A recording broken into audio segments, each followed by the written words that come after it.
సంఖ్యాకాండము 19వ అధ్యాయము. యెహోవా మోషే అహరోనులకు ఇలాగు సెలవిచ్చెను.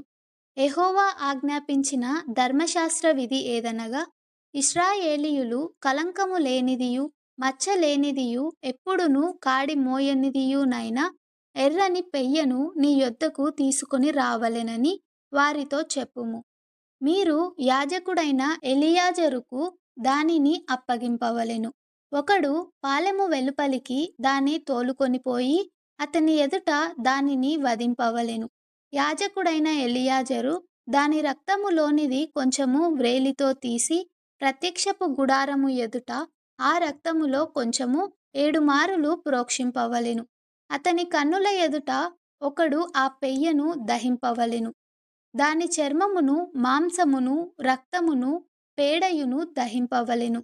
మరియు ఆ యాజకుడు దేవదారు కర్రను హిస్సోపును రక్తవర్ణపు నూలును తీసుకొని ఆ పెయ్యను కాల్చుచున్న అగ్నిలో వాటిని వేయవలెను. అప్పుడు ఆ యాజకుడు తన బట్టలు ఉదుగుకొని నీళ్లతో శిరస్నానము చేసిన తరువాత పాలెములో ప్రవేశించి సాయంకాలము వరకు అపవిత్రుడై యుండును. దాని దహించిన వాడు నీళ్లతో తన బట్టలు ఉదుగుకొని నీళ్లతో శిరస్నానము చేసి సాయంకాలము వరకు అపవిత్రుడై యుండును. మరియు అపవిత్రుడైన ఒకడు ఆ పెయ్య యొక్క భస్మమును పోగుచేసి పాలెము వెలుపలను పవిత్ర స్థలమందు ఉంచవలెను. పాపపరిహార జలముగా ఇశ్రాయేలీయుల సమాజమునకు దాన్ని భద్రము చేయవలెను. అది పాపపరిహారార్థ బలి.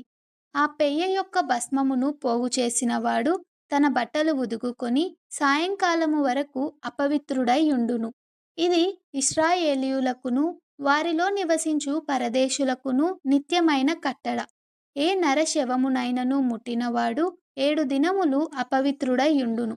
అతడు 3వ దినమున ఆ జలముతో పాపశుద్ధి చేసుకొని 7వ దినమున పవిత్రుడగును. అయితే వాడు 3వ దినమున పాపశుద్ధి చేసుకొనని ఎడల 7వ దినమున పవిత్రుడు కాడు. నరశవమును ముట్టినవాడు అట్లు పాపశుద్ధి చేసుకొనని ఎడల వాడు యెహోవా మందిరమును అపవిత్రపరచువాడగును.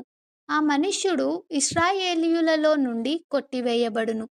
పాపపరిహార జలము వాని మీద ప్రోక్షింపబడలేదు గనుక వాడు అపవిత్రుడు.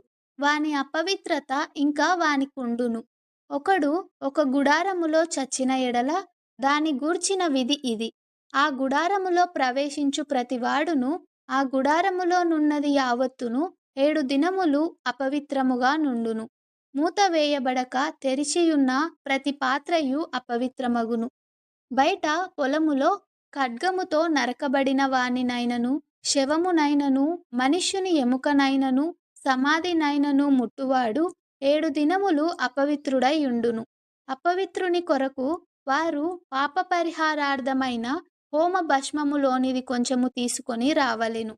పాత్రలో వేయబడిన ఆ భస్మము మీద ఒకడు పారునీళ్లు పోయవలెను.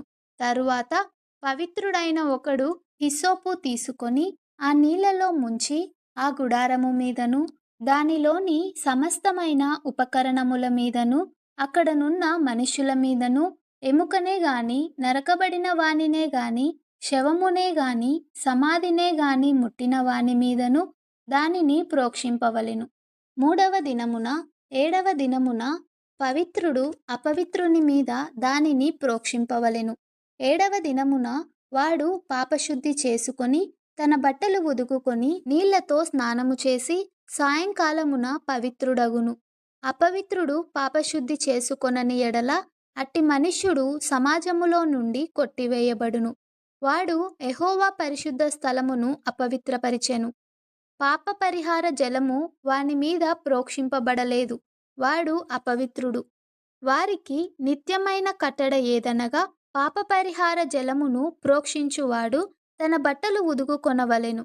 పాపపరిహార జలమును ముట్టువాడు సాయంకాలము వరకు అపవిత్రుడై యుండును. అపవిత్రుడు ముట్టునది యావత్తును అపవిత్రము. దాని ముట్టు మనుష్యులందరూ సాయంకాలము వరకు అపవిత్రులై యుందురు.